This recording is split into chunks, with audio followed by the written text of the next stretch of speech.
Assalamu alaikum warahmatullahi wabarakatuh. I'm here with Abdur Raheem Green, well esteemed. I was actually thinking about, I have a few questions.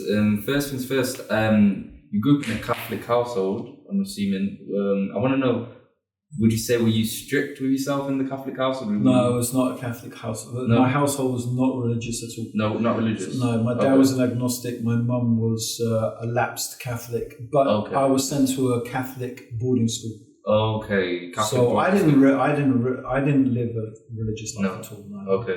I was like a proper middle class, secular, fully Western. Okay. So in terms of, because of going to the boarding school, you still had knowledge of the Bible? Yeah, definitely. From that perspective, yeah. Okay, so I definitely had a religious identity. Yeah. So then, because of that knowledge in the Bible, would you say that helped from when you went and started reading in the Quran? Definitely, yeah. And then when you sort of like started reading the Quran, how did you sort of like, how do I put it? How did you like sort of resonate with the Quran? Was it because of the Bible as well? Was it because in Surah Baqarah, Allah mentions, I don't know the exact verse, maybe 140, 56, I don't know, something like that. Allah mentions that the people of the book, they know that Muhammad is a messenger, like they know their own sons. So anyone who reads the Bible, studies the Bible, and then reads the Quran and reads the life of the Prophet Muhammad sallallahu alaihi wasallam, they will know that Muhammad is a prophet. Yeah. If they deny it, they're lying. Either they're ignorant and they didn't really study the Bible, 100%. Or they're just lying, plain lying. Yeah?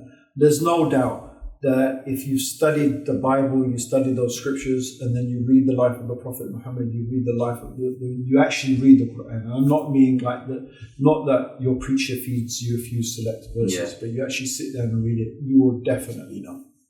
When you were reading the Quran though, what was it that made you think this is it? What made you think? Two main things. Number one, Tawheed.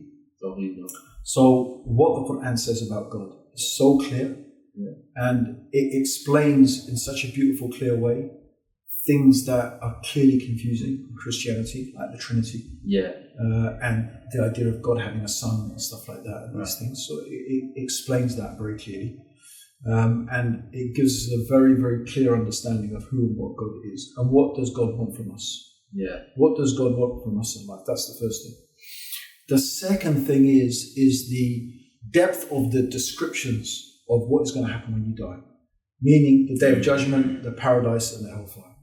So this is one of the things that really impacted me when I read the Quran, because the Bible, I think that if you put all the descriptions of the next life in the Bible, it wouldn't fit on a single page. There's so little. There's so little description of what the next life is going to be. I don't even think it would fit a page. You mentioned that you've researched in other religions. So would you say that helps you bring yourself closer to the? I don't know. In the sense that it gives you more to contrast and compare with. So from that perspective, I think definitely. Okay, so then going back to, for example, my show, like. If you want to bring it to the youth, how would you say to them, what could they do possibly to bring themselves close to the deen? I think that you have to be careful of thinking in a certain way. Okay, so it's like a trick. I think it's a trick of Shaitan, and Shaitan makes some of the youth think that it's like, in order to know that Islam is the truth, it's almost like I have to be a bad boy and do all sort of, and read all different religions and this and that, and then I've got something to compare it with. You don't actually need to do that.